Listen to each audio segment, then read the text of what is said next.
Betapapun seorang hamba Allah yang mati di medan jihad, berilmu, dan membaca Al-Quran, bahkan seorang yang sangat dermawan, namun tidak disertai dengan keikhlasan, maka akan menjadi sia-sia amalnya. Kata ikhlas bukan karena bibir ini berucap ikhlas. Tidak berucapkan ikhlas pun bisa jadi tanpa disadari keikhlasan bercampur dengan ria, membuat seseorang ingin menunjukkan dirinya adalah seseorang yang pemberani, berilmu, dan dermawan. Orang bijak pernah berkata, orang yang ikhlas adalah orang yang menyembunyikan kebaikannya seperti dia menyembunyikan kejelekannya. Keikhlasan niat dalam amalmu lebih bermakna daripada amal itu sendiri.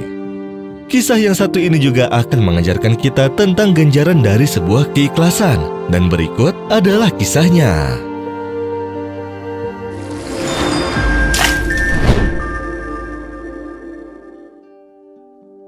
Dikisahkan seorang laki-laki miskin datang ke sebuah apotek. Ia lalu memberikan resep obat kepada salah satu petugas di layanan apotek tersebut. Kemudian si petugas itu pun memberitahu laki-laki itu tentang jumlah biaya yang harus dibayarkannya untuk menebus obat tersebut. Lelaki itu kemudian mengulurkan tangannya untuk mengambil kembali resep obat tersebut. Dan ia bersedih karena obat tersebut terlalu mahal baginya. Sang apoteker yang melihatnya pun berbisik perlahan kepada si petugas yang melayani lelaki tersebut.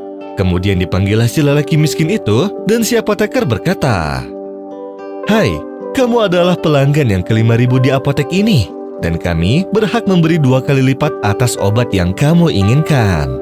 Kamu boleh mengambil obat ini dan obat lainnya, atau kamu dapat menukarnya dengan uang." Si laki-laki itu pun sangat senang mendengar apa yang dikatakan si apoteker tersebut, dan ia pun langsung sujud syukur seraya berkata, "Aku tidak membutuhkan apa-apa lagi kecuali obat ini. Obat ini akan aku gunakan untuk mengobati anak perempuanku yang kesakitan. Semoga Allah membalas kebaikanmu." Setelah si laki-laki itu pergi, si petugas pun berkata kepada sang apoteker, "Ini sudah kelima kalinya kamu memberikan obat secara gratis kepada para fakir miskin. Apakah ada rahasia yang kamu sembunyikan?" Apoteker itu pun tersenyum dan berkata, "Pertama, ini adalah apa yang diperintahkan kepada kita. Rasulullah Shallallahu Alaihi Wasallam pernah bersabda, seorang muslim adalah saudara bagi muslim lainnya. Ia tidak akan menzoliminya dan menyerahkannya kepada musuh. Siapa yang memenuhi kebutuhan saudaranya yang kekurangan, maka Allah senantiasa penuhi hajat kebutuhannya. Barang siapa yang menghilangkan satu penderitaan seorang muslim, maka Allah akan hilangkan satu dari beberapa penderitaannya di hari kiamat. Dan barang siapa yang menutupi aib seorang muslim, maka Allah akan menutupi aibnya di hari kiamat." Hadis riwayat muttafaq alaih dari Anas bin Malik. Yang kedua, dulu ketika aku masih kuliah, aku ditinggal oleh orang tuaku karena meninggal. Lalu aku pergi ke rumah pamanku untuk meminta uang kuliah agar aku bisa melanjutkan kuliah. Namun pamanku tidak memberinya, justru ia malah menghinaku. Kemudian di keesokan harinya, seorang laki-laki tukang masak di rumah pamanku datang, dan ia memberiku sejumlah uang untuk kebutuhanku sehari-hari dan juga untuk kuliah. Ia berkata bahwa pamannya lah yang akan memberikan uang setiap bulan.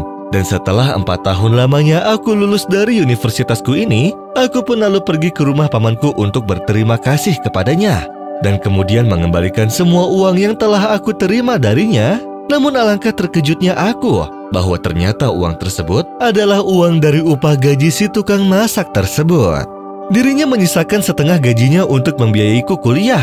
Sejak saat itulah, aku berdoa kepada Allah untuk bisa membalas kebaikannya, dan aku bersumpah untuk melakukan kebaikan kepada fakir miskin yang membutuhkan. Alhamdulillah, Allah telah menyetujui dan meridhoinya. Si petugas itu pun lalu bertanya, "Dan tukang masak tersebut, apakah kamu sudah membantunya kembali?" Sang apoteker pun menjawab, "Ia sangat menjunjung tinggi martabatnya.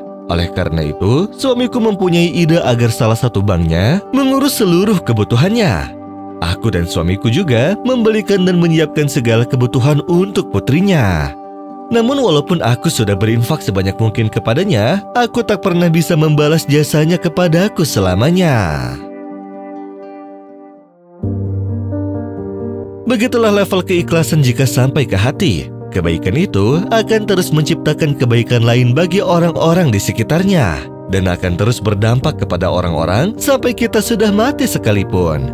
Keikhlasan itu tidak selalu kita bersedekah, akan tetapi ketika kita dapat berbuat kebaikan, seperti menolong saudara kita yang sedang kesusahan misalnya, atau dengan melakukan sesuatu yang bermanfaat.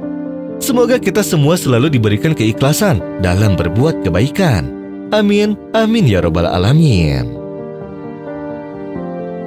مثل الذين ينفقون أموالهم في سبيل الله كمثل حبة أنبتت 7 سنابل في كل سنبلة 100 حبة والله يضاعف لمن يشاء والله واسع عليم.